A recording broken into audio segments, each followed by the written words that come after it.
I am proud that she will be our next Secretary of State. She's an American of tremendous stature, who knows many of the world's leaders, and who will clearly have the ability to advance our interests around the world.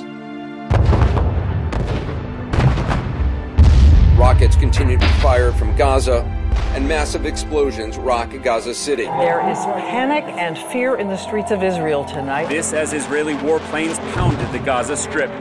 When the fighting broke out between the Israelis and the Palestinians in Gaza in 2012, we were very concerned.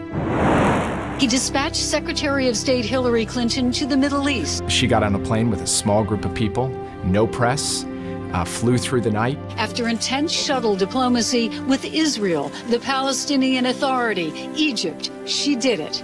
A ceasefire. The secretary really had steel in her spine and stood up, and conflict stopped and a wider war was averted. I truly believe that when she sprinted to the region, it was her presence with the Israelis and the Egyptians which I believe brought this ceasefire to fruition. I think one of the strengths that Secretary Clinton demonstrated always in her actions was that resolve, that firmness in decision-making, that clarity of the direction in which she wanted to go. Climate change activists are increasingly angered by the failure to make progress. It was a conference on the verge of a nervous breakdown. It was a conference in meltdown. Hopes for a global deal to cut greenhouse gas emissions are fading. The Secretary and the President, they knew the only way to break the impasse was to find the actors that they needed to get into a room, particularly the Chinese, and hammer out an agreement. And at this point now, we are deep into the afternoon of the very last day, and we can't find these people. I remember when we go up an escalator, we turn some corners and we find a fairly nondescript room, but you realize you found something big when it's basically surrounded by security. When we actually got there, it was very chaotic. My guys get in just like your guys got in. This is a joint meeting. My guys get in or we're leaving the meeting. Did the President and the Secretary crash the meeting? Did they push their way in?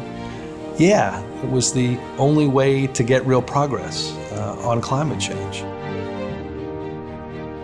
A nuclear bomb. UN atomic inspectors say Iran now has enough enriched uranium to make one. A nuclear Iran, of course, is nearly unthinkable. Iranian President Mahmoud Ahmadinejad was defiant. Secretary Clinton went up to the Hill and testified to Congress. Iran has left the international community little choice but to impose greater costs and pressure in the face of its provocative steps. If you use the combination of the soft power of diplomacy with the hard power of the threat of the use of force or even use of force and sanctions, then that is smart power.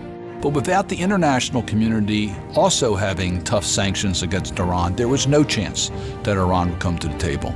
So she had to go around the world, twisting arms, getting every major economy on planet Earth on board. Russia, along with China, is expected to back the sanctions. Well, the agreement that was reached last year to prevent Iran from developing a nuclear weapon wouldn't have happened without the leverage that Hillary Clinton had so systematically built up during her tenure as Secretary of State. I saw Secretary Clinton go to the furthest reaches of the earth to visit the victims of trafficking in persons, and she would circle her arms around them and offer them support and offer them love and compassion. Secretaries of State don't normally do that. We hope to shine the light brightly on the scope and scale of modern slavery, so all governments can see where progress has been made and where more is needed. Secretary Clinton was the first Secretary of State to recognize that human trafficking was happening not just overseas, but also right here at home. And the Secretary herself stood at the podium holding this report, saying this is a very important issue and one that is a priority. Not only is she compassionate, but she's extremely hard and firm when it's time to reach the decision.